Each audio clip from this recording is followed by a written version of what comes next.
दोस्तों, यदि ये कहानी पसंद आए तो इसे लाइक, सब्सक्राइब और शेयर करना मत भूलिएगा। प्यारे दोस्तों, ये बात उन दिनों की है जब बिहार में बाढ़ आई थी। मौसम बरसात का था और नदियां उफान पर। नदी किनारे उजड़ते गांवों और कस्बों के लोगों ने नदी के ऊपर मिलजुल कर बांस की बल्लियों के सहारे एक कच्ची पुलिया बना रखी थी। गांव के प्राइमरी पाठशाला के बच्चों को हर सुबह स्कूल उस कच्ची पुलिया को पार करके ही जाना पड़ता था, जो कि अपने आप में एक बहुत ही कठिन कार्य था। जब तक बच्चे कच्ची पुलिया पार नहीं कर जाते, अभिभावकों एवं उनके माता पिता की सांसें टंगी रहती थी। सुबह का वक्त था। बच्चे एक दिन स्कूल जा रहे थे।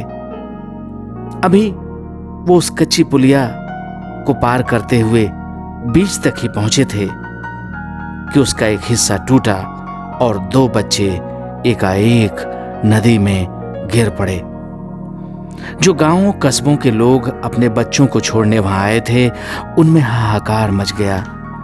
लोग जोर जोर से रोने और चिल्लाने लगे, लेकिन उफनती नदी में कूदने का साहस कोई नहीं जुटा पा रहा था।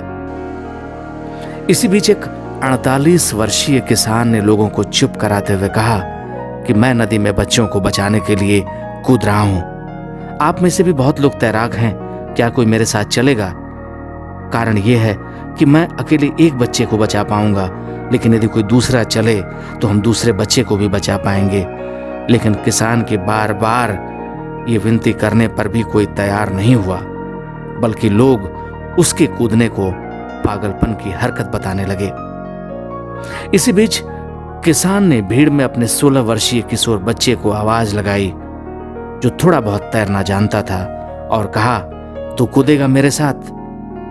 ये कहते ही उस किसान व्यक्ति ने जल्दी से नदी में छलांग लगा दी, क्योंकि समय बहुत कम था और उसके पीछे पलक झपकते ही उसके 16 साल के बच्चे ने भी छलांग लगा दी। दोस्तों, अक्सर लोग भीड़ का हिस्सा बन जाते हैं और वहां भी यही हुआ। अब लोग एक दूसरे से कानाफूसी करने लगे कि बताओ, बाप तो पागल है ही, इसका बेटा उससे भी बड़ा पागल। अब इनका बचना नामुमकिन है। माताओं और बहनों के बीच निकल रही थी। 2 स्कूली बच्चे तो डूबेंगे ही, साथ ही ये पागल व्यक्ति अपने साथ अपने 16 साल के बच्चे को भी डुबाएगा। सभी मूक दर्शक बनकर खड़े थे।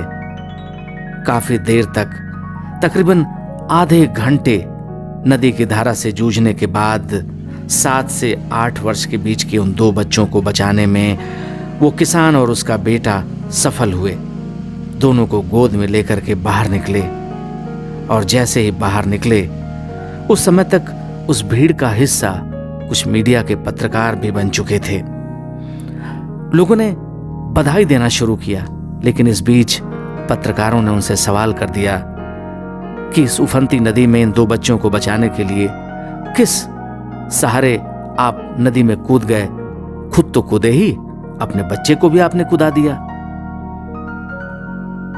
ये सब सुनकर किसान मुस्कुराया और बोला, मैं ही नहीं, ये कारनामा और तैराक भी दिखा सकते थे, लेकिन यहां बात आत्मविश्वास और विश्वास की है। मेरे 16 साल के इस बच्चे का विश्वास मुझ जैसे पिता पर था, ये सोचकर इसने छलांग लगाई, और मेरा विश्वास दुनिया के उस मालिक परम पिता पर था, ये सोचकर मैंने छलांग लगाई।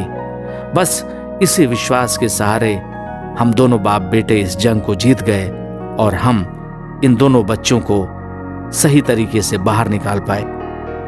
परंतु अफसोस, व्यक्ति जैसे जैसे बड़ा होता जाता है, अपना दिमाग ज्यादा लगाता है।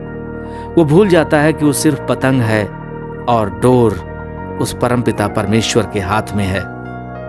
उसने आगे कहा कि आज आवश्यकता है तो इस बात की कि हम अपने खुद की शक्तियों को पहचानें, उन्हें जागृत करें, और ये संभव तब हो सकेगा जब हमारे अंदर आत्मविश्वास हो, विश्वास की भावना हो। ये सुनते ही सारा वातावरण खुशी से झूम उठा। तालियों की गड़गड़ाहट के बीच लोग उस किसान और उसके बेटे की जय जयकार करने लगे। दोस्तों, यदि ये कहानी पसंद आए तो इसे लाइक, सब्सक्राइब और शेयर करना मत भूलिएगा। जय भारत।